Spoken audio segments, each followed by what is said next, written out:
अनिल और प्रियांश राधिका जी को लेकर सीधे हॉस्पिटल पहुंचे। डॉक्टर ने उन्हें एडमिट कर लिया। उन्हें माइनर हार्ट अटैक आया था। डॉक्टर उनकी देखरेख में लगे हुए थे और इलाज जारी था। राधिका जी आईसीयू में थी और नैना आईसीयू के बाहर बैठकर रो रही थी। प्रियांश को नैना पर तरस आ रहा था, लेकिन वो इसे जाहिर नहीं कर रहा था। अनिल के चेहरे के भाव मिले जुले थे। एक तरफ उसे तारा पर बहुत गुस्सा आ रहा था, तो दूसरी तरफ अपनी माँ का हाल देखकर उसे बहुत तकलीफ हो रही थी। अनिल गुस्से से यहाँ वहाँ टहल रहा था। यशोधरा जी भी बहुत परेशान थी। उन्होंने नैना के पास आकर उससे चिंता और गुस्से के साथ कहा, ये सब क्या किया तारा ने? क्या तुम्हें पता था कि वो ऐसा कुछ करने वाली है? क्या तुम्हें कोई आइडिया नहीं था? क्या उसने तुम्हें कभी कुछ बताया नहीं? अचानक ये सब करने की क्या वजह थी? नैना ने रोते हुए अपनी आंखें उठाकर यशोधरा जी की तरफ देखा और उनसे कहा, मुझे कुछ नहीं पता आंटी। मैं बस इतना जानती थी कि तारा किसी को पसंद करती थी, लेकिन मुझे ये नहीं पता था कि वो इस तरह से सबको धोखा देकर भाग जाएगी। नैना के मुंह से ये सुनकर यशोधरा जी हैरान रह गई। उन्होंने नैना से नाराजगी जताते हुए कहा, तुम्हें पता था तो तुमने राधिका को क्यों नहीं बताया? तुमने इतनी बड़ी बात अपने घर वालों से क्यों छुपाई? अगर राधिका को ये सब पता होता तो वो तारा की शादी ऐसे नहीं करती। तुम्हें ऐसा नहीं करना चाहिए था नैना। तुमने तो खुद ही अपने परिवार से इतनी बड़ी बात छुपाकर उन्हें मुसीबत में डाल दिया है। नैना ने फूट फूट कर रोते हुए यशोधरा जी के सामने अपने हाथ जोड़ते हुए कहा, आंटी मैं दीदी को बार बार समझा रही थी। मैंने दीदी से कहा था कि अगर वो राकेश से शादी नहीं करना चाहती तो वो अभी मना कर दे। यहाँ तक कि मैंने भी उनसे कई बार पूछा, लेकिन वो हर बार यही कहती रही कि उन्हें इस शादी से कोई समस्या नहीं है। मैंने उनसे पूछा था कि वो उस लड़के से शादी क्यों नहीं कर रही है जिसे वो पसंद करती है। उन्होंने मुझसे यही कहा कि उस लड़के को हमारा परिवार स्वीकार नहीं करेगा क्योंकि उसकी कोई नौकरी नहीं है, इसलिए वो लड़का भी शादी के लिए मना कर रहा है। मेरा यकीन माने आंटी, मैंने हर तरह से दीदी को समझाने की कोशिश की थी और उन्हें ये भी यकीन दिलाया था कि अगर वो शादी नहीं करेंगी तो भी माँ को कोई समस्या नहीं होगी। वो चाहे तो अभी भी शादी के लिए मना कर सकती है, लेकिन पता नहीं क्यों दीदी ने ये सब किया। अगर उन्हें यही करना था तो उन्हें शादी के लिए हाँ ही क्यों की? मैं खुद भी समझ नहीं पा रही हूँ कि दीदी ने इतना बड़ा कदम क्यों उठाया। उन्हें एक बार तो हमारे परिवार के बारे में सोचना चाहिए था। नैना की बात सुनकर प्रियांश गुस्से से नैना के पास आया और उससे आक्रोश में कहने लगा, गलती सिर्फ तारा की नहीं है, गलती तुम्हारी भी है। तुम भी उसके गुनाह में बराबर के हिस्सेदार हो। तुमने अपने परिवार से इतनी बड़ी सच्चाई क्यों छुपाई? तुम्हें अपनी माँ को और अनिल भैया को बताना चाहिए था। फिर वो लोग तारा को समझाते तो बात आज कुछ और होती। लेकिन तुम महान बनने की कोशिश कर रही थी। सारी गलती तुम्हारी है नैना, और ये सब तुम्हारी वजह से हुआ है। मॉम, मुझे तो बस इसका डर है कि कहीं आपसे जो राधिका आंटी ने पैसे लिए हैं, वो पैसे तारा ने पूरी प्लानिंग करके लिए थे। अब वो पैसे तो डूब गए, भूल जाइए आप उन पैसों को। प्रियांश की बात सुनकर नैना हैरानी से उसका चेहरा देखने लगी। वो गुस्से में खड़ी हो गई और वहां से जाने से पहले उसने प्रियांश से तीखे लहजे में कहा, आपको हमारी परेशानी से परेशानी नहीं हो रही है, आपको अपने पैसों की पड़ी हुई है। शर्म आनी चाहिए आपको। हमारे परिवार की इतनी बदनामी हो रही है, वहाँ दीदी की बारात आने वाली होगी, सारे रिश्तेदार घर में हैं, सब क्या क्या बातें कर रहे होंगे। भैया ने इतना सारा कर्जा ले रखा है, कैसे वो कर्जा चुकाएंगे? और आप अपने थोड़े से पैसों का रोना रो रहे हैं। हद होती है प्रियांश हर बात की। क्या कमी है आपके पास और आप अभी भी पैसे की बात कर रहे हैं? शर्म आनी चाहिए आपको। नैना की बात सुनकर प्रियांश ने गुस्से से उसका हाथ पकड़कर उसे अपनी तरफ खींचते हुए कहा, तुम समझती क्या अपने आप को? हर बार तुम्हारी नहीं चलेगी नैना। तो क्या हुआ अगर हम लोग अमीर हैं, लेकिन हमारा पैसा भी मेहनत का है? तुम्हारी बहन ने सिर्फ तुम लोगों के साथ ही धोखा नहीं किया है, उसने हम लोगों के साथ भी बहुत बड़ा धोखा किया है। और अगर मैंने अपने पैसों की बात कर दी तो क्या बुरा कर दिया? बात तो सच्ची है ना। क्या तुम चुकाओगी तारा का लिया हुआ कर्ज? अगर चुकाओगी तो फिर बात करो, वरना इतनी अकड़ दिखाने की जरूरत नहीं है। नैना ने गुस्से से प्रियांश से अपना हाथ छुड़ाया और अनिल के पास जाने से पहले उससे कड़े शब्दों में कहा, प्रियांश, जब भी मैं तुम्हारे बारे में कुछ अच्छा सोचने लगती हूँ, तुम अपना असली रूप मुझे दिखा देते हो और मेरी गलतफहमी दूर कर देते हो। मेरा हाथ छोड़ो, मुझे जाने दो यहाँ से। मुझे अपनी माँ से मिलना है। तुम्हारे पैसों से ज्यादा फिलहाल मेरी माँ है। अनिल दूर खड़े होकर सारी बातें सुन रहा था और उसकी आंखों में आंसू थे। नैना उसके पास गई और उसने अत्यंत दुखी होकर उससे पूछा, भैया आप मुझसे नाराज तो नहीं है? अनिल ने गुस्से से नैना की तरफ देखते हुए कहा, इतनी बड़ी बात तुमने हम लोगों से छुपाई और हमसे कह रही हो कि हम तुमसे नाराज भी ना हो? नैना, क्या सोचकर तुमने इतनी बड़ी बात हमसे छुपाई?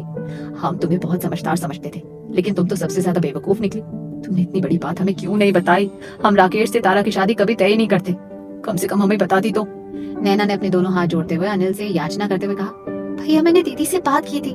मैंने उनसे कहा था कि माँ और आपसे बात करती हूँ, लेकिन उन्होंने अपनी कसम देकर मुझे रोक दिया था। उन्होंने कहा था कि किसी से भी कुछ कहने की जरूरत नहीं है क्योंकि वो उस लड़के को भूल चुकी है और अपनी जिंदगी में आगे बढ़ना चाहती है। आप ही बताइए, मैं उनकी बात का यकीन नहीं करती तो और क्या करती?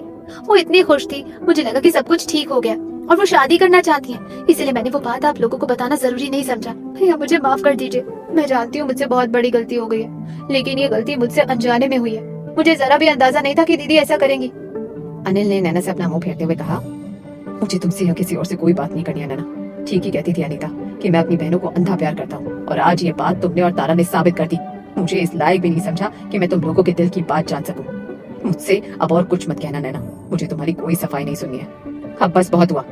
अनिल के इस तरह मुंह फेर लेने से नैना का दिल पूरी तरह से टूट गया था।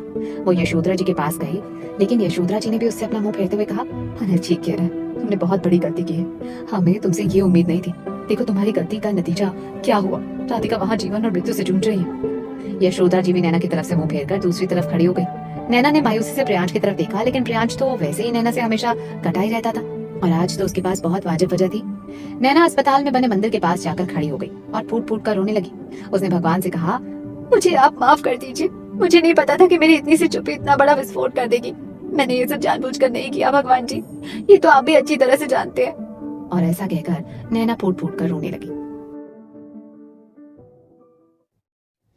तारा ने भारी मन से अपने घर की चौखट को लांग लिया था। वो रिक्शे पे बैठकर विनय के पास जा रहे थे।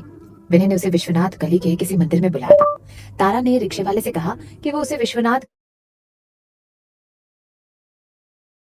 गली तक छोड़ दे। रिक्शे वाले ने पीछे मुड़कर तारा से सहानुभूति के साथ कहा, बिटिया आज तो वहाँ बहुत भीड़ है, वहां तक तो नहीं छोड़ पाएंगे, लेकिन हाँ थोड़ी दूर पहले छोड़ देंगे, वहां से तुम पैदल चली जाना। तारा ने उसकी बात सुनकर हामी में सर हिला दिया।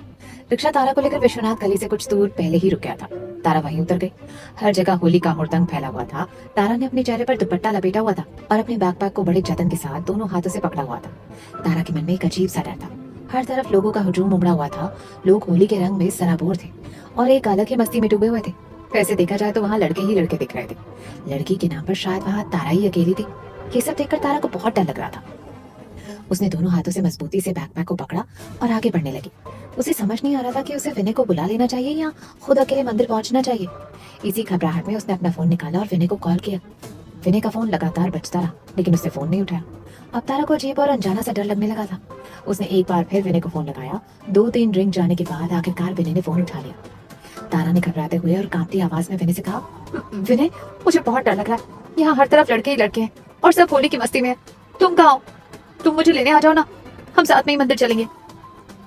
विनय ने दूसरी तरफ से तारा को ढांढस बंधाते हुए कहा, तुम बस ये बताओ कि तुम इस वक्त किस तरफ हो, मैं अभी आता हूँ। तारा ने उसे अपनी लोकेशन बताई।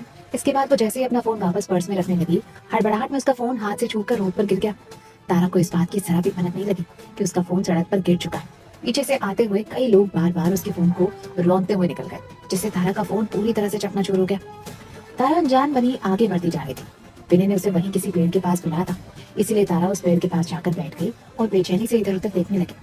अभी तारा अपनी ही सोच में डूबी बैठी थी कि तभी 2-3 लड़के वहां आ गए।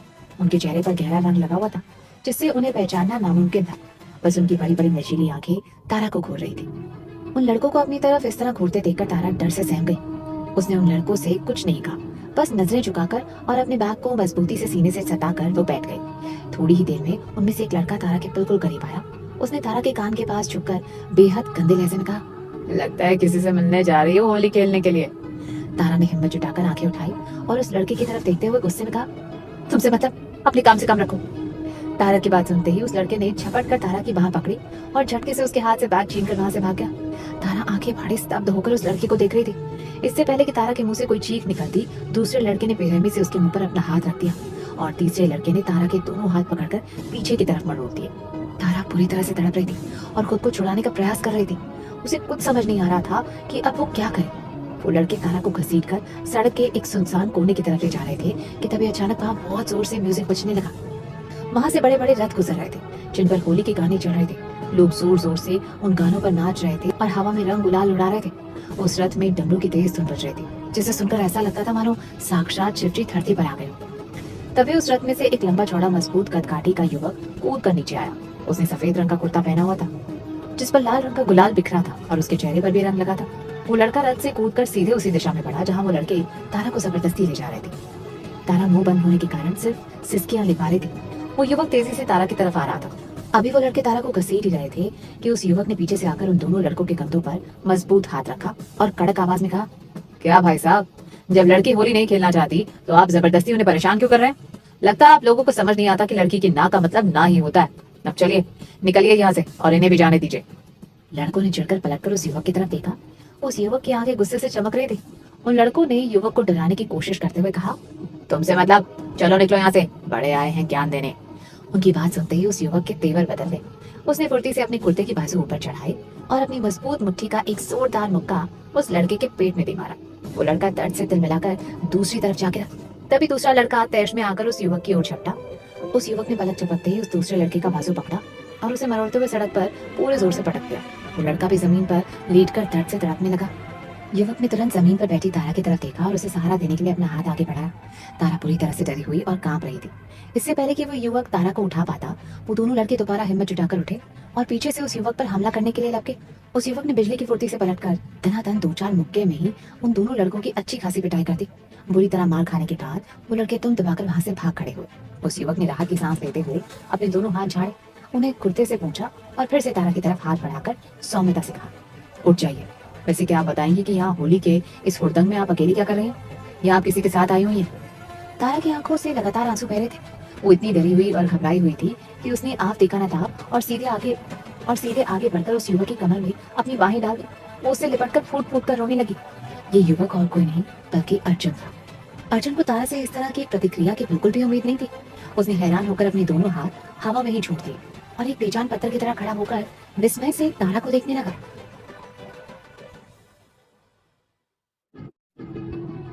तारा की आंखों से लगातार आंसू बह रहे थे। वो इतनी डरी और घबराई हुई थी कि उसने आप देखा न था और सीधे आगे बढ़कर अर्जुन की कमर में अपनी बाहें डाल दी।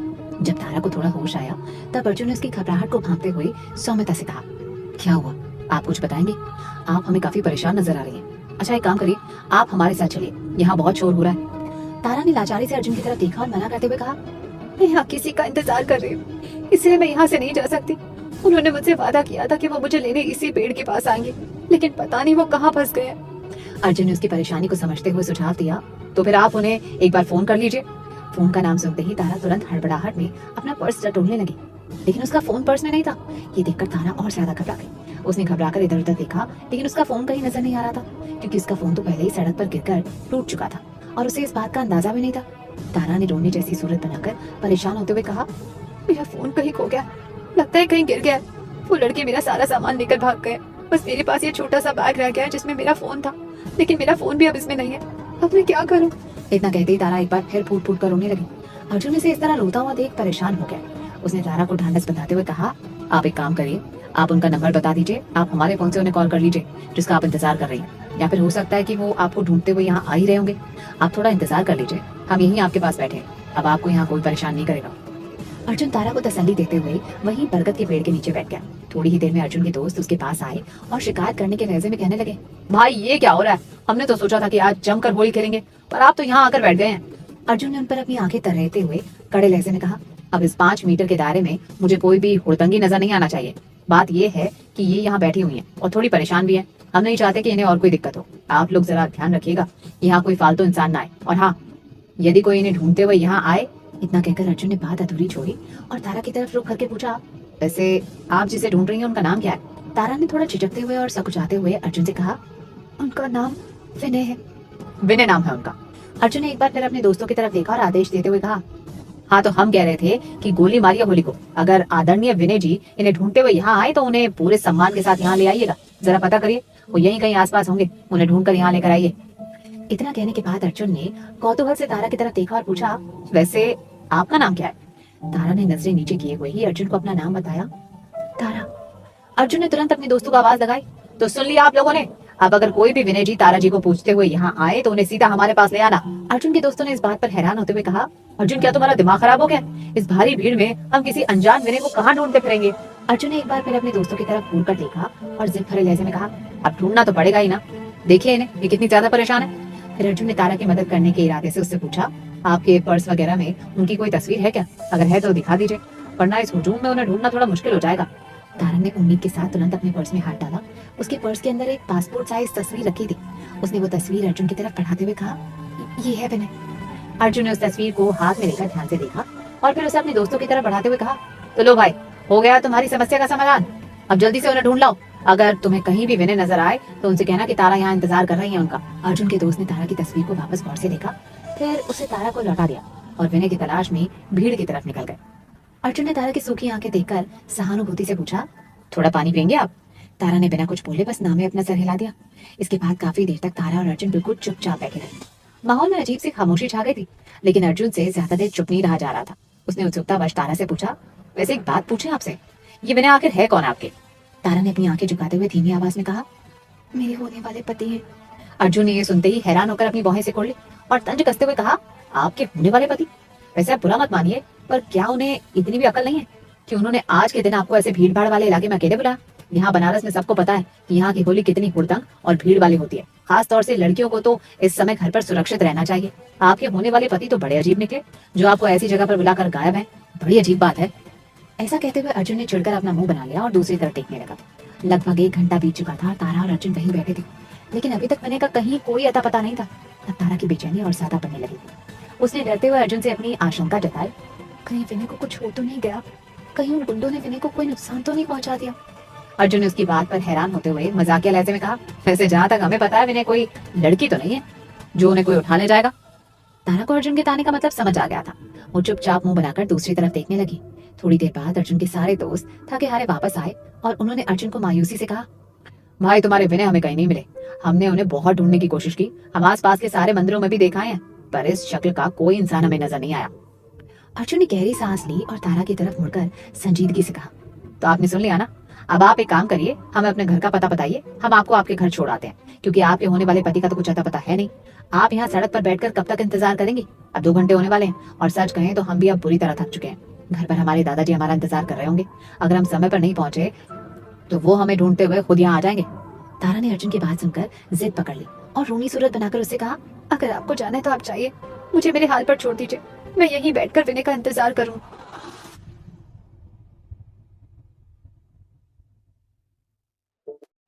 तारा ने अर्जुन की बात सुनकर जिद पकड़ ली और रोनी सूरत बनाकर उससे कहा, अगर आपको जाना है तो आप जाइए, मुझे मेरे हाल पर छोड़ दीजिए, मैं यहीं बैठकर विनय का इंतजार करूंगी। अर्जुन ने अपनी बाहें सिकुड़ते हुए कहा, तो ठीक है, आप करिए उनका इंतजार, हम तो चलते हैं। वैसे भी हमें लग रहा है कि आजकल हम सुपरमैन बन गए हैं। कल ही किसी लड़की ने हमसे ये बात कही थी और अब आज हमें उनकी बात सच लग रही है। आजकल दुनिया में हम लड़कियों को बचाते फिर रहे हैं और लड़कियां हैं कि हमसे ही एटीट्यूड दिखाती हैं। चलिए कोई बात नहीं, आप बैठिए, हम चलते हैं। God bless you. और हाँ, आपको किसी चीज की जरूरत हो तो बता दीजिएगा।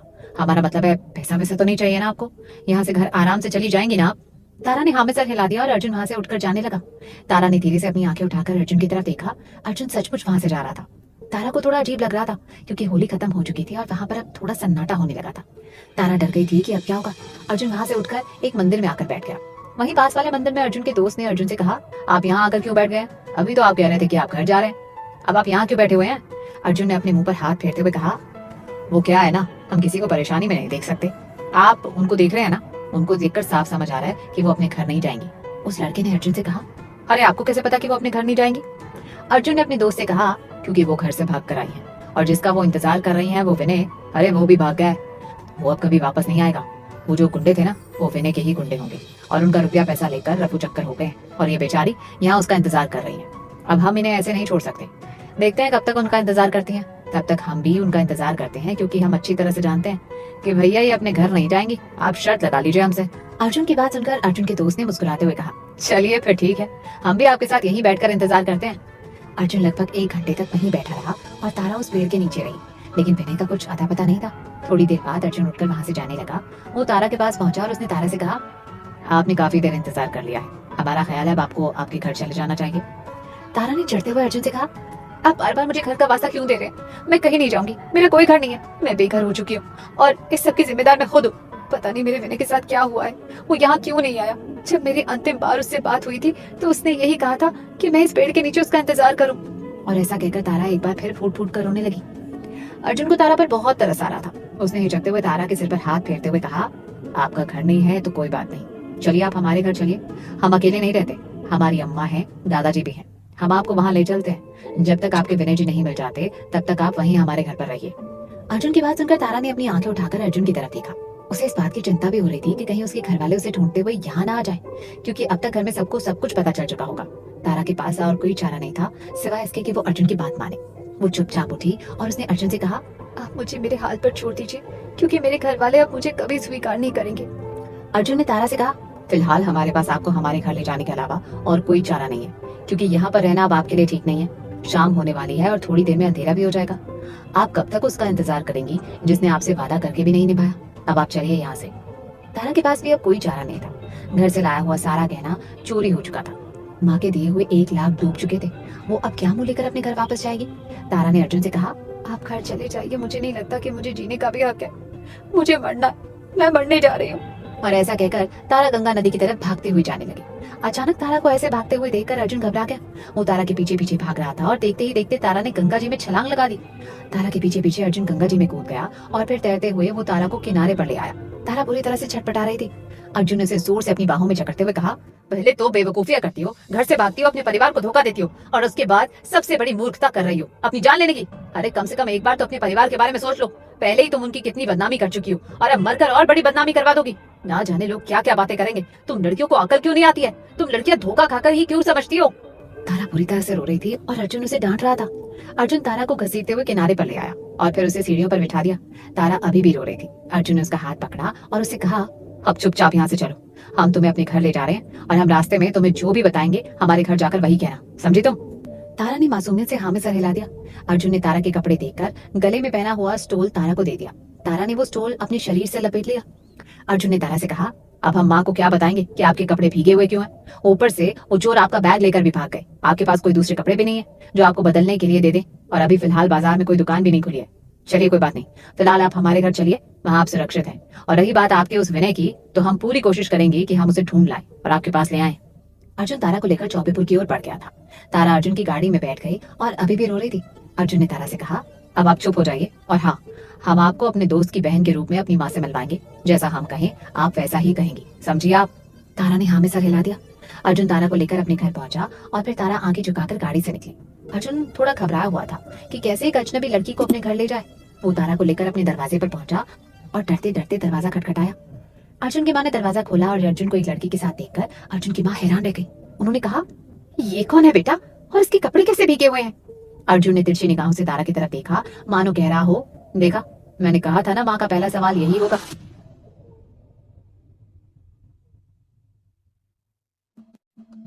अर्जुन तारा को लेकर अपने दरवाजे पर पहुंचा और डरते डरते दरवाजा खटखटाया।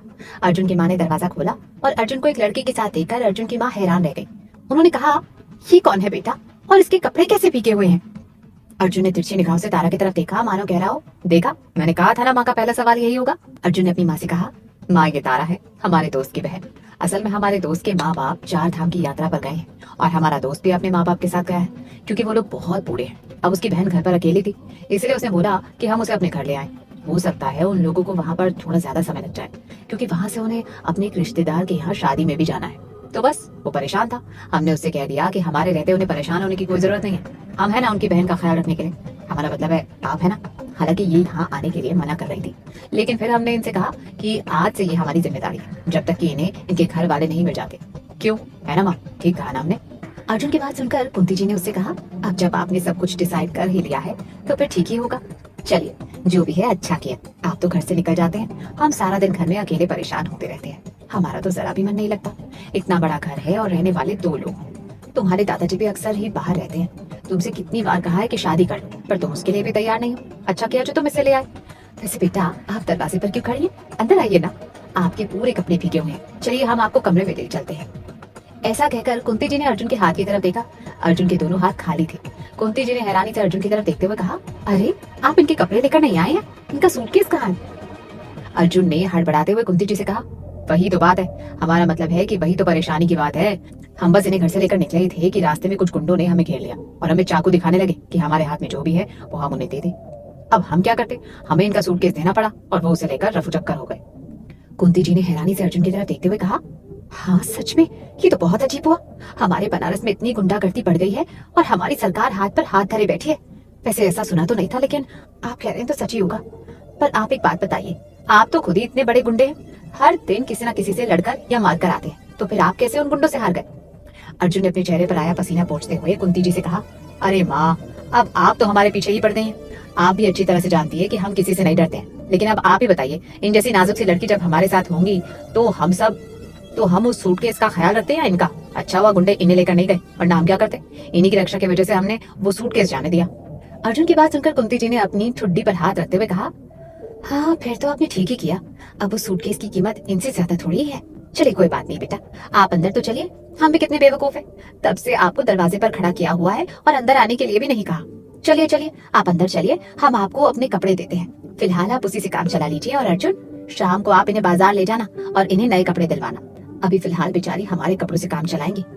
अर्जुन ने अपनी माँ की बात सुनकर हाँ में हाँ मिलाई और फिर वो दोनों घर के अंदर आ गए। घर के अंदर मंदिर से घंटी बजने की आवाज आ रही थी।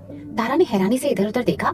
अर्जुन ने मुस्कुराते हुए कहा, वो हमारे दादाजी है ना, दिन में कई बार पूजा करने की आदत है उनकी। सुबह भगवान को जगाकर पूजा करते हैं, दोपहर को उन्हें सुलाने की पूजा करते हैं, शाम को उन्हें उठाने की पूजा करते हैं, रात को फिर उन्हें सुलाने की पूजा करते हैं। बस सारा दिन भगवान के पीछे पड़े रहते हैं। अभी अर्जुन तारा से ये सब कह ही रहा था कि तब तक दादाजी भी वहां आ गए। दादाजी ने तारा को देखा और फिर अर्जुन से कहा, ये कौन है बेटा?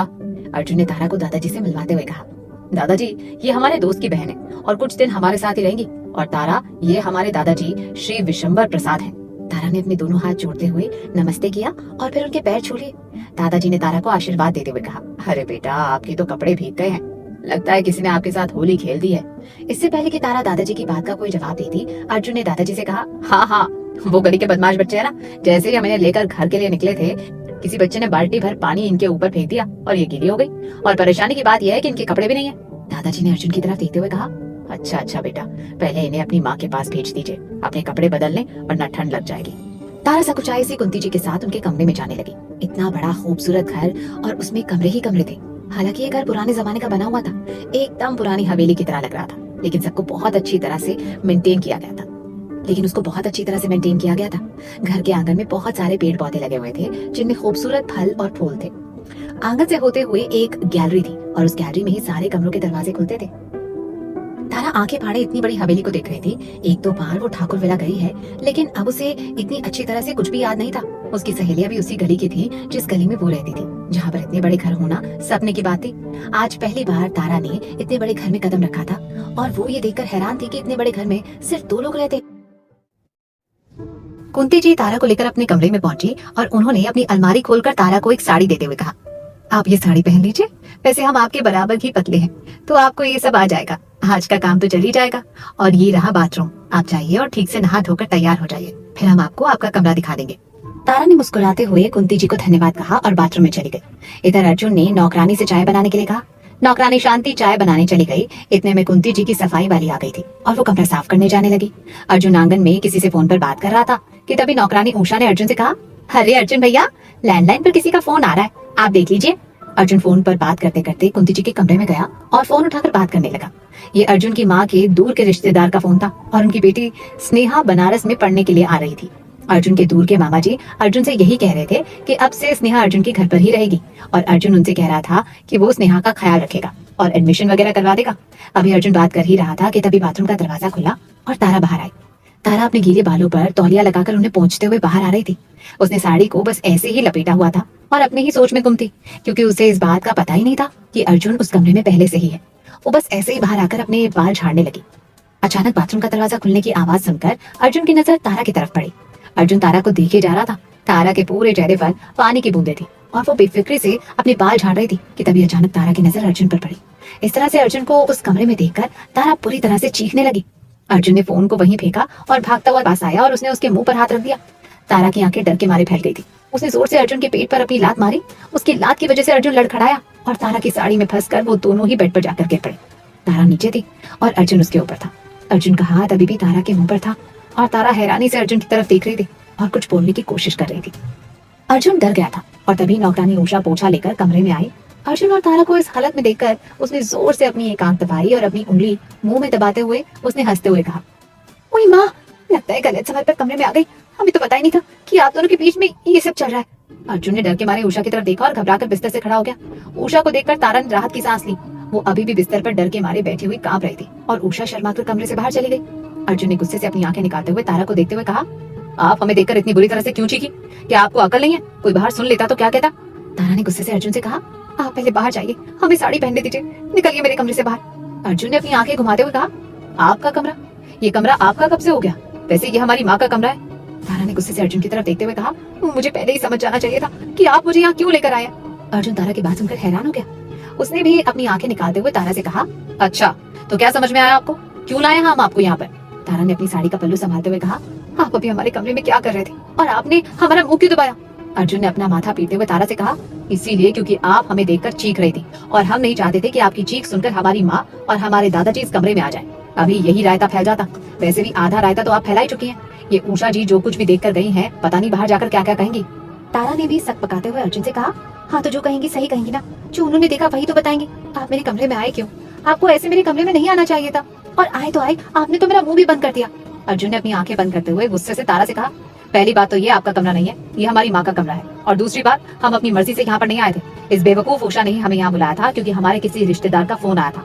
हम उनसे बात कर रहे थे, हमें नहीं पता था कि आप बाथरूम में हैं, और जब आप हमें देखकर ऐसी चीखी तो हम भी डर गए और इसीलिए हमने आपका मुंह बंद कर दिया, और आपने इतनी बुरी तरह से हमारे पेट में लात मारी कि क्या बताएं, लग रहा था सारी आंतें बाहर आ जाएंगी। आपने हमें इतनी बुरी तरह से मारा क्यों? जैसे ही तारा को अर्जुन का उस कमरे में आने का कारण पता चला, तारा थोड़ी शर्मिंदा हो गई थी। उसने अपनी आंखें नीचे झुकाते हुए शर्मिंदा होते हुए अर्जुन से कहा, सॉरी, मुझे नहीं पता था कि आपका फोन आया है। आप मुझे इस तरह से देख रहे थे कि आपको देखकर मैं डर गई थी, मुझे लगा आप। इतना कहकर तारा चुप हो गई। अर्जुन ने अपनी आंखें बड़ी करते हुए कहा, आप हमें इतना गिरा हुआ समझती हैं? अगर हमारा ऐसा कोई इरादा होता तो हम आपको यहाँ लेकर ही नहीं आते, कहीं और लेकर जाते, समझिए आप। खैर छोड़िए, अभी यहाँ पर जो कुछ भी हुआ है हमें पहले वो संभालना है, कहीं वो बेवकूफ उषा माँ को जाकर सब कुछ बता न दे, अभी बात का बतंगड़ बन जाएगा। ऐसा कहकर अर्जुन कमरे से बाहर निकल आया और उसने दरवाजा बंद कर दिया। अपनी हरकत पर तारा को खुद ही बड़ा अफसोस हो रहा था। वो थोड़ी देर बिस्तर पर अपना सिर पकड़कर बैठी रही और फिर उठकर साड़ी पहनने लगी। साड़ी पहनकर वो दोबारा बिस्तर पर आकर बैठ गई और विनय के बारे में सोचने लगी। उसे ये सोचकर बहुत हैरानी हो रही थी कि विनय वहाँ क्यों नहीं पहुंचा। एक बार को उसे अर्जुन की बात ठीक लग रही थी कि जिस लड़के को ये पता है कि होली वाले दिन बनारस में इतना शोर शराबा और हुड़दंग होता है, उस लड़के ने आज का ही दिन शादी के लिए क्यों चुना और ऐसे भीड़ भाड़ वाले इलाके में ही मुझे क्यों बुलाया। लेकिन फिर दूसरे ही पल विनय का प्यार तारा को दूसरे पहलू पर सोचने के लिए मजबूर करने लगा। बार बार उसे विनय की चिंता हो रही थी। वो यही सोच रही थी कि कहीं विनय किसी मुसीबत में तो नहीं फंस गया है। और जैसे ही तारा का दिमाग विनय की सोच से बाहर आया, तब उसे अपने परिवार की चिंता सताने लगी। अपनी माँ का चेहरा बार बार उसकी आंखों के आगे आ रहा था और अपनी माँ के बारे में सोचकर तारा को बहुत दुख हो रहा था। वो अपनी माँ से बात करना चाहती थी और ना जाने क्यों अब उसे अपने किए पर बहुत पछतावा हो रहा था। उसके अंतर मन में द्वंद चल रहा था। उसे ऐसा लग रहा था कि शायद उसने बहुत गलत काम कर दिया है। शायद उसे विनय के बारे में अपनी माँ और भाई को सब कुछ बता देना चाहिए था, कुछ होता या नहीं, लेकिन उनकी शादी राकेश से तो नहीं होती। उसने अपनी माँ और अपने परिवार से ये बात छुपाकर बहुत बड़ी गलती कर दी है। यही सब सोच तारा को परेशान कर रही थी। एक बार फिर ये सब सोच सोचकर तारा का सिर फटने लगा था। वो अपना सिर पकड़कर बैठ गई और फूट फूट कर रोने लगी। इधर अर्जुन कमरे से जैसे ही बाहर आया, उसकी नजरें उषा को तलाशने लगी। वो घबराते हुए आंगन में आया। दादाजी कुर्सी पर बैठकर चाय पी रहे थे। उसने दादाजी को देखकर उनसे कहा, उषा को देखा आपने? दादाजी ने हाँ में सर हिलाते हुए कहा, हाँ हाँ, अभी शायद रसोई की तरफ गई है। पूछ रही थी कि तुम्हारी माँ कहाँ है। हमने कह दिया कि रसोई में है, बस वहीं गई होगी। पता नहीं, बड़ी हड़बड़ाई लग रही थी। क्या हुआ, कुछ गड़बड़ हुई है क्या? अर्जुन ने हकलाते हुए कहा, नहीं नहीं, कोई गड़बड़ नहीं हुई है। वो हमें उससे कुछ काम था, इसलिए उसे ढूंढ रहे थे। दादाजी ने हैरान होते हुए कहा, आपको उषा से काम है? अजीब बात है, आपको उषा से काम है, उषा को बहू से काम है, ये हो क्या रहा है? अर्जुन तुरंत भागता हुआ रसोई की तरफ गया और ये देखकर हैरान रह गया कि उषा उसकी माँ कुछ बातें कर रही थी और उसकी माँ गुस्से से उषा को देख रही थी।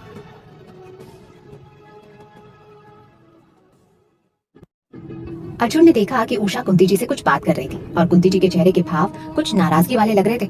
अर्जुन डरते डरते रसोई में गया। वो मनी मन सोच रहा था, आज तो बुरे फंसे। इस लड़की का भला करने क्या चले, इन्होंने तो हमें ही फंसा दिया। ये खुद तो अपने घर को छोड़ा ही है, लगता है हमें भी हमारे घर से बाहर निकलवाएंगे। हे भगवान, हम अगर बेघर हो गए तो हमारी माँ के हाथ का खाना। नहीं नहीं नहीं नहीं, हमें माँ को समझाना होगा कि इसमें हमारी कोई गलती नहीं है। यही सब सोचते सोचते अर्जुन रसोई के अंदर गया और धीरे से अपनी माँ के गले में बाहें डालकर खड़ा हो गया। अर्जुन को देखकर उषा मुस्कुराती हुई बाहर चली गई। कुंती जी अभी भी गुस्से में थी। अर्जुन ने थोड़ा सा सर पकाते हुए कुंती जी से कहा, क्या हुआ माँ, आप कुछ गुस्से में लग रही हैं, सब ठीक तो है ना? कुंती जी ने अर्जुन की तरफ पलटकर देखा और गुस्से से उसे घूरते हुए कहा, अर्जुन, आपको कितनी बार कहा है हमने कि आप सुरेंद्र मामा जी का फोन मत उठाया करिए। हमें ये बात बिल्कुल पसंद नहीं है। हमने कितनी बार कहा है कि स्नेहा को वो हॉस्टल में रख दे, लेकिन वो तो हमारे पीछे ही पड़ गए कि स्नेहा हमारे घर में रहेगी। अर्जुन ने राहत की सांस ली। उसने राहत की सांस लेते हुए कहा, तो उषा आपसे ये बता रही थी? कुंती जी ने गुस्से से कहा, अरे हाँ, उषा हमें ये बता रही थी कि फिर से आपके मामा का फोन आया है और अर्जुन भैया बात कर रहे हैं। हम तो तभी समझ गए थे कि ये स्नेहा के लिए फोन कर रहे होंगे। आपने क्या कहा उन्हें? अर्जुन ने अपने सिर को खुजलाते हुए कहा, कुछ नहीं, हमें तो पता ही नहीं था कि आपने उन्हें मना किया हुआ है। हमने तो उन्हें कह दिया कि ठीक है, हम स्नेहा को लेने एयरपोर्ट चले जाएंगे। हमें तो इस बात का पता ही नहीं था कि आप नहीं चाहती कि स्नेहा यहाँ आए। खैर छोड़िए माँ, क्या फर्क पड़ता है, हमारा घर इतना बड़ा है, अगर एक कमरे में स्नेहा रह भी लेगी तो क्या ही फर्क पड़ेगा। कुंती जी ने थोड़ा परेशान होते हुए अर्जुन से कहा, बात वो नहीं है ना अर्जुन, बात यह है कि स्नेहा के परिवार वाले बिल्कुल ठीक नहीं है। आप उन्हें नहीं जानते, उनके हर काम के पीछे कोई ना कोई मकसद होता है। हम नहीं चाहते कि उनकी बेटी स्नेहा यहाँ पर आकर रहे, क्योंकि स्नेहा के यहाँ आने से उन लोगों का आना जाना भी यहाँ बढ़ जाएगा और बिना मतलब में हम अब किसी से भी रिश्ता नहीं रखना चाहते। और रही बात मदद की, तो वो हम हॉस्टल में रखकर भी स्नेहा की मदद कर सकते थे। खैर छोड़िए, अब आपने हमसे बिना पूछे उन्हें हाँ कह ही दिया है, तो हम आपकी बात को झूठा नहीं पड़ने देंगे। उषा से हमने कह दिया कि ऊपर वाला कमरा साफ कर दे।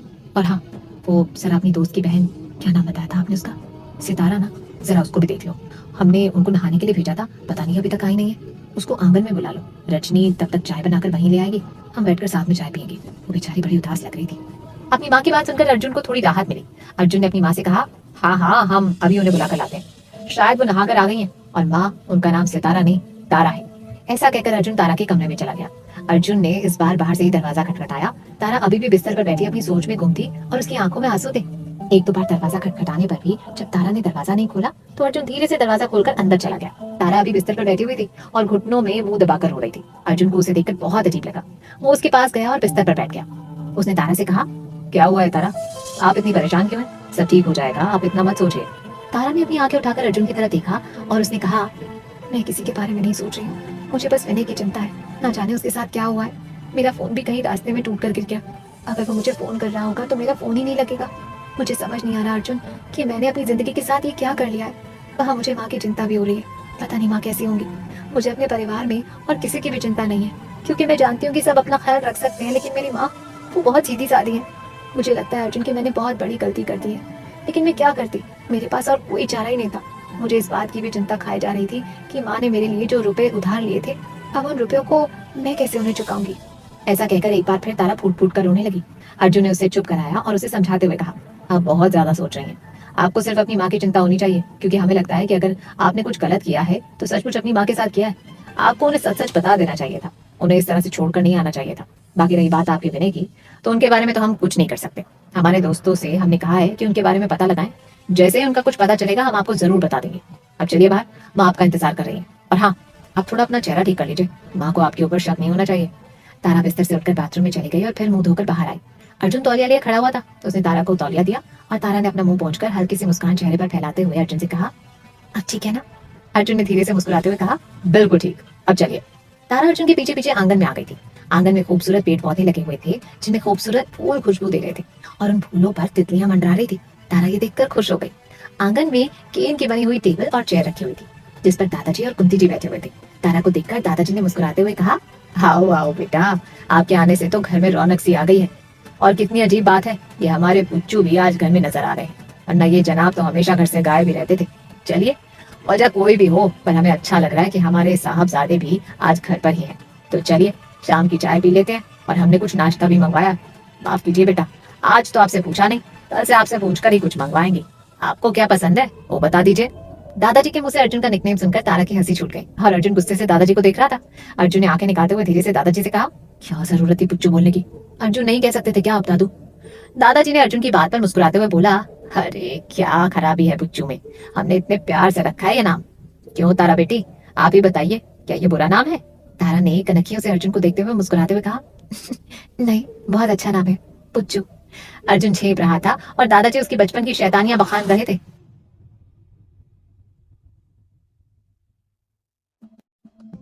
दादाजी अर्जुन की बचपन की शैतानियां बखान रहे थे और अर्जुन छेप रहा था। इतना लाड प्यार देखकर तारा भावुक हो गई थी, क्योंकि अपने घर में उसने कभी भरा पूरा परिवार नहीं देखा था। उसने मुस्कुराते हुए दादाजी से कहा, आपने जो कुछ भी मंगवाया है मुझे सब कुछ पसंद है, मैं सब खा लूंगी दादाजी, आप मेरी चिंता मत करिए, सचमुच मुझे आज बहुत भूख लगी है। तारा की बात सुनकर कुंती जी और दादाजी मुस्कुराने लगे। तारा ने बैठकर ठीक से चाय और नाश्ता किया। अर्जुन तारा को देख रहा था और दादाजी अर्जुन को। दादाजी ने अर्जुन से पूछा, आज आपको कहीं जाना नहीं है क्या? आज आपकी कोई मीटिंग नहीं है?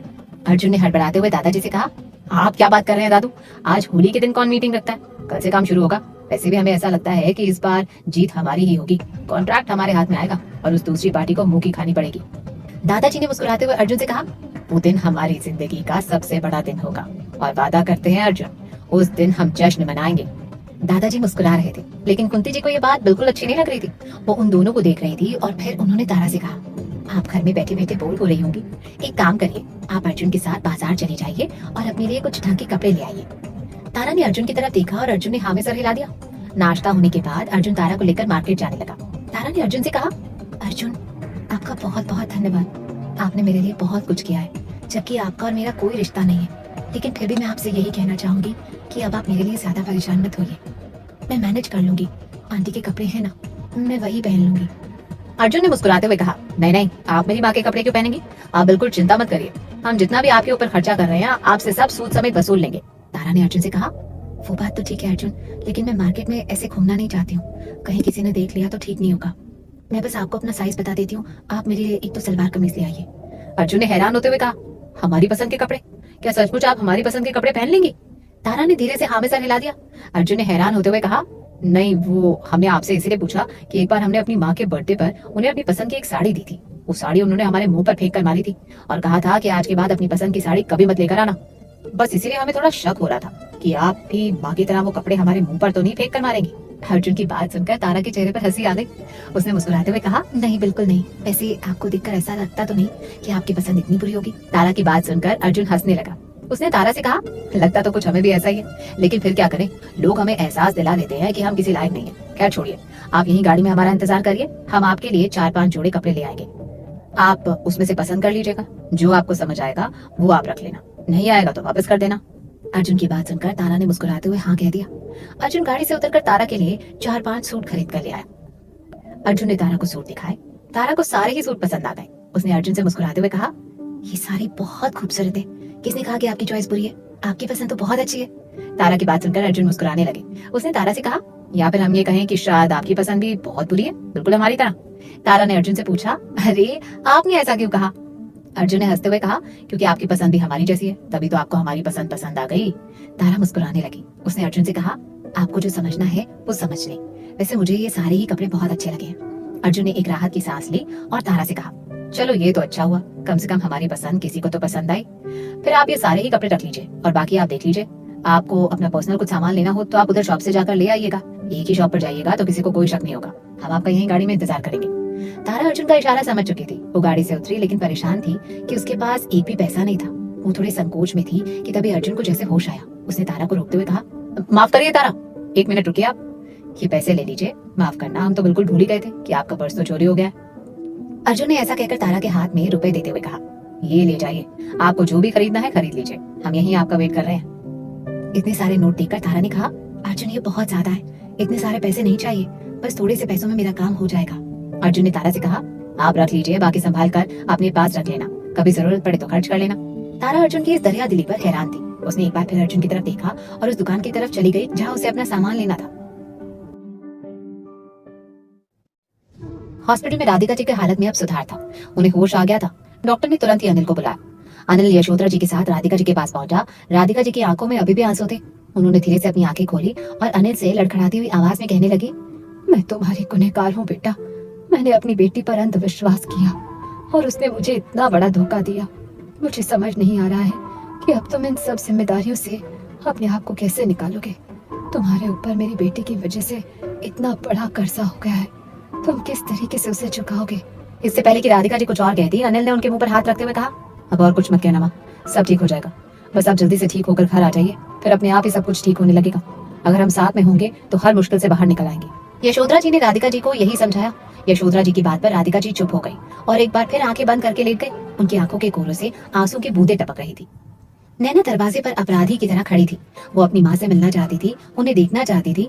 जैसे ही उसने अंदर जाने की कोशिश की, अनिल ने उसे गुस्से से देखते हुए कहा, अभी माँ बहुत परेशान है नैना, फिलहाल तुम बाहर बैठो, तुमसे मिलने की जरूरत नहीं है, उन्हें और परेशान मत करो। तुम घर जाओ, वहाँ तुम्हारी भाभी बहुत परेशान होगी। थोड़ी देर में अनीता को यहाँ भेजकर मैं भी घर आ जाऊंगा। आखिर रिश्तेदारों को भी तो जवाब देना होगा, उनको भी तो ये बताना पड़ेगा कि हमारी बहन ने हमारे साथ क्या किया है। इतना कहकर अनिल गुस्से से कमरे से बाहर चला गया। नैना की आंखों में आंसू थे। वो मायूसी से अनिल को देख रही थी। उसे समझ नहीं आ रहा था कि आखिर भैया की नाराजगी मुझसे क्यों है। मैंने क्या किया? हाँ, मेरी इतनी गलती थी कि मैंने दीदी की बातों का यकीन कर लिया और इन लोगों को कुछ नहीं बताया। नैना वहीं दरवाजे से टिकी हुई दूर से ही अपनी माँ को देख रही थी। यशोधरा जी ने नैना की तरफ देखा और उससे कहा, तुम अंदर आ सकती हो नैना। राधिका ठीक है, वैसे अनिल जो कह रहा है उसकी बात मानो और घर चली जाओ। यहाँ पर रहकर तुम्हें कोई फायदा नहीं होगा, क्योंकि इस वक्त तारा तो चली गई है, लेकिन सबका ध्यान तुम्हारे ऊपर है, क्योंकि तुम सब कुछ जानते हुए भी सबसे सब कुछ छुपा कर बैठी हुई थी, इसीलिए सब तुमसे नाराज है। इसलिए अच्छा होगा कि तुम किसी से ना ही कुछ कहो, ना ही कुछ पूछो। नैना मायूस होकर अस्पताल से बाहर निकल आई और ऑटो लेकर घर आ गई। घर आकर उसने देखा कि वहाँ मनहूसियत फैली हुई थी। सभी रिश्तेदार अपनी अपनी जगहों पर बैठकर अपना सामान पैक कर रहे थे और आपस में बातें कर रहे थे। कोई कह रहा था कि राधिका के संस्कार अच्छे नहीं थे, तभी तो बेटी ने इतना बड़ा कदम उठा लिया। कोई कह रहा था कि शायद इन लोगों ने उस लड़की के ऊपर जोर जबरदस्ती की थी, उससे उसकी पसंद पूछी ही नहीं, इसीलिए वो लड़की प्रेशर में आकर भाग गई। कोई कहता था कि लड़के की उम्र इतनी ज्यादा थी कि लड़की को तो भागना ही था। इसी तरह से हर कोई अपने ही तरीके से अनुमान लगा रहा था। सच्चाई किसी को भी नहीं पता थी। सच्चाई तो नैना को भी नहीं पता थी। नैना से सभी की जहर भरी बातें सुनी नहीं जा रही थी। वो रोते हुए अपने कानों पर हाथ रखकर सीधे अपने कमरे में चली गई। कमरे में तारा और नैना की एक तस्वीर रखी हुई थी। उसने गुस्से से वो तस्वीर उठाई और जमीन पर मारकर तोड़ दी। वो रोती जा रही थी और फ्रस्ट्रेशन में आकर उसने तारा की तस्वीर को निकालकर 2 टुकड़े कर दिए। उसने अपने आप को तारा की तस्वीर से अलग कर दिया और गुस्से से उसकी तस्वीर से कहने लगी, तुमने ये सब क्यों किया दीदी? क्या तुम्हें हमारे परिवार की परेशानियां नहीं दिखाई दी थी? क्या तुम नहीं जानती थी कि माँ और भैया के ऊपर कितना कर्ज है? सब कुछ जानबूझकर तुमने इतना बड़ा कदम उठाया। शर्म आती है मुझे तुम्हें अपनी बहन कहते हुए। भगवान से यही दुआ करूंगी कि तुम मुझे जिंदगी में अब कभी ना मिलो। मैं तुम्हारा मुंह नहीं देखना चाहती। तुमने हम लोगों को किसी लायक नहीं छोड़ा। मैं तुमसे नफरत करती हूँ दीदी, और भगवान से प्रार्थना करूंगी कि जिसके लिए तुमने हमें छोड़ा है वो भी तुम्हें कभी ना मिले। ऐसा कहकर नैना फूट फूट कर रोने लगी। फिर न जाने अचानक उसे क्या हुआ, उसने अपने दोनों हाथ प्रार्थना में जोड़े और कहने लगी, नहीं भगवान जी, मैं ऐसा नहीं चाहती हूँ। तारा जिसके साथ भी गई है उसे उससे मिला देना।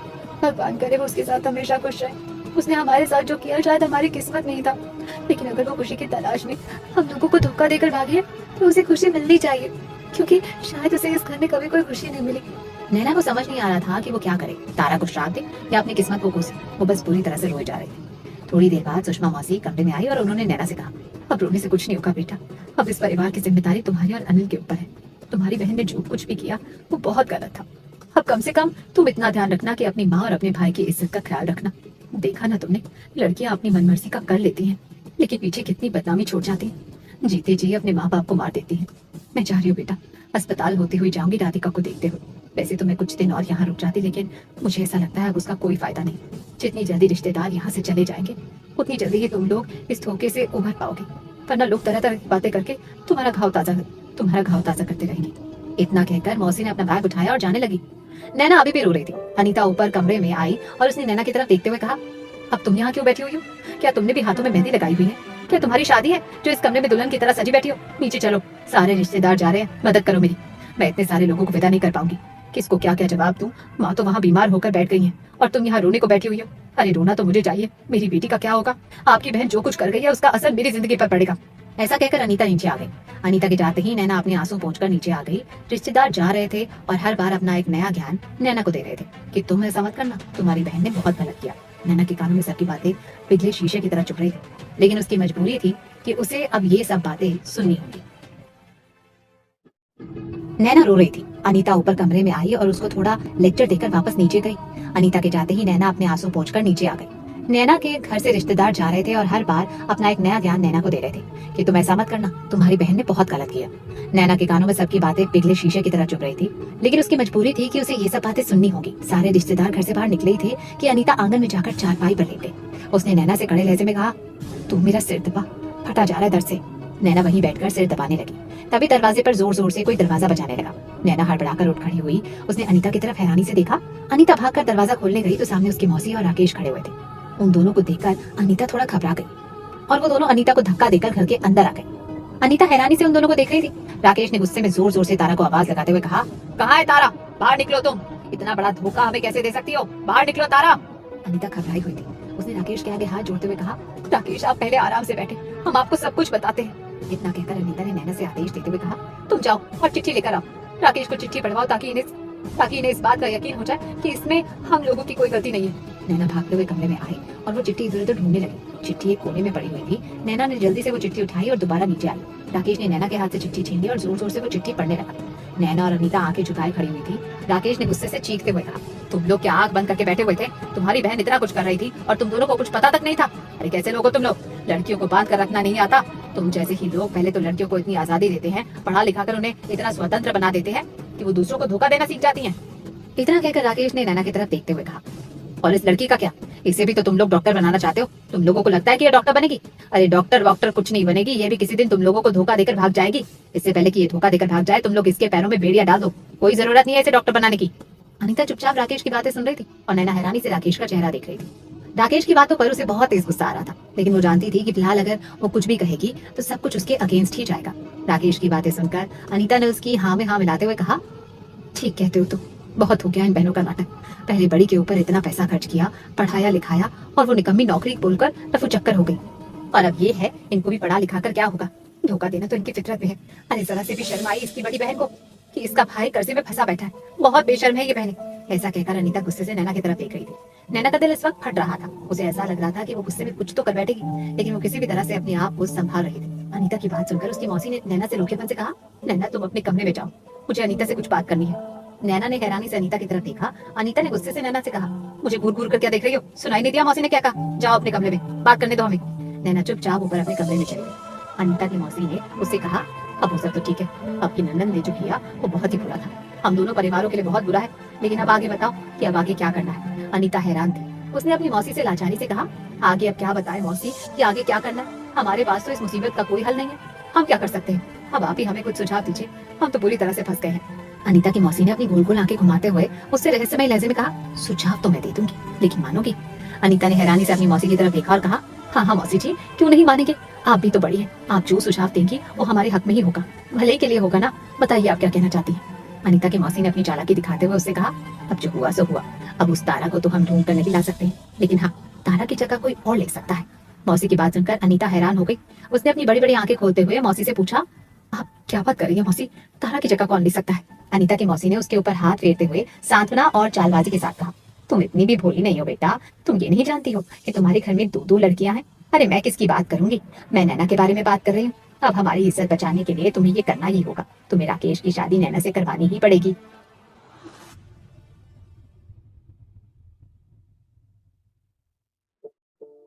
अपनी मौसी की बात सुनकर अनीता हैरानी से उनका चेहरा देख रही थी। उसने अपनी मौसी से कहा, लेकिन मौसी नैना तो अभी बहुत छोटी है, वो सिर्फ 19 साल की है।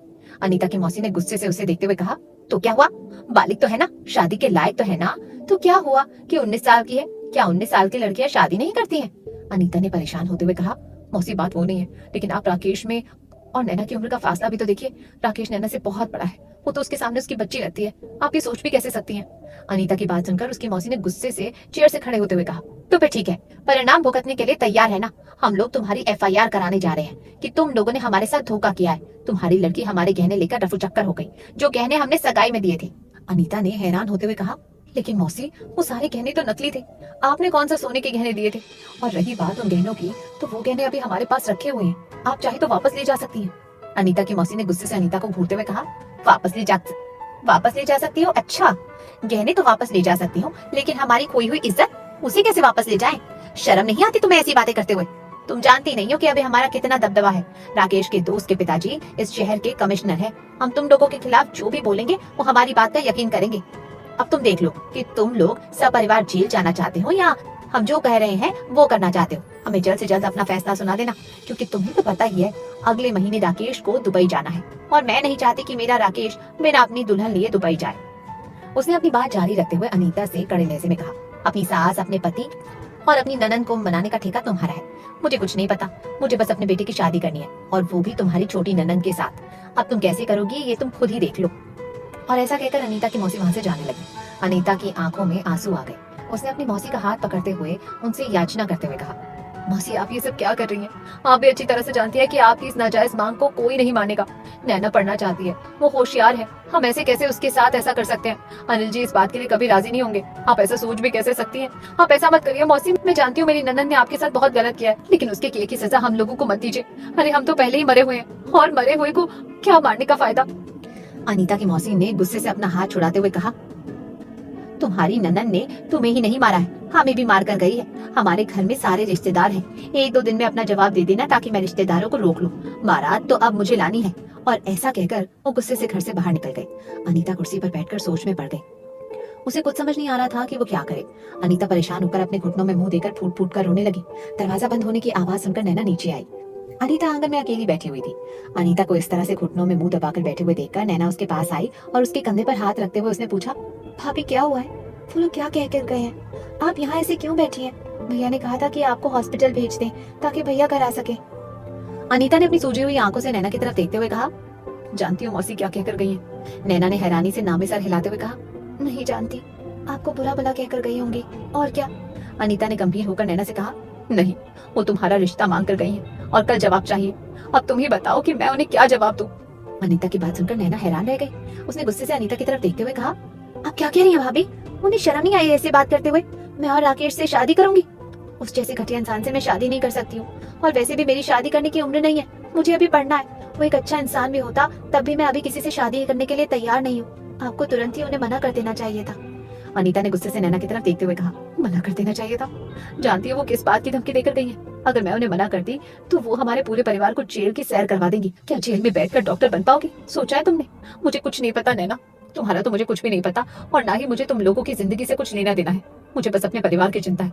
मेरे पति और मेरे बच्चों पर तुम दोनों बहनों की वजह से कोई आंच नहीं आनी चाहिए। मैं तुम्हारे आगे हाथ जोड़ रही हूँ, इस शादी के लिए हाँ कर दो। अगर आपकी वजह से आपके भाई और भाभी को कुछ फायदा होता है तो करके दिखाओ।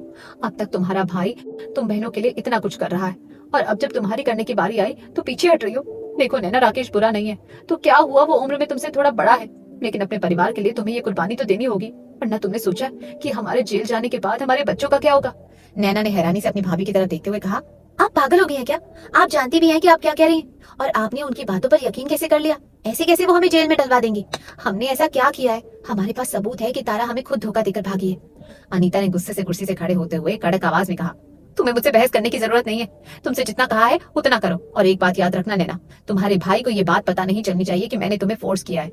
उनको ऐसा लगना चाहिए कि तुम खुद जानबूझकर अपना बलिदान दे रही हो। समझ रही हो तुम? नैना ने हैरानी से अनीता की तरफ देखते हुए कहा, लेकिन मैं ऐसा क्यों करूंगी? मैं ऐसा बिल्कुल भी नहीं करूंगी भाभी। मैं ये शादी कभी नहीं करूंगी, चाहे मुझे जान ही क्यों ना देनी पड़े।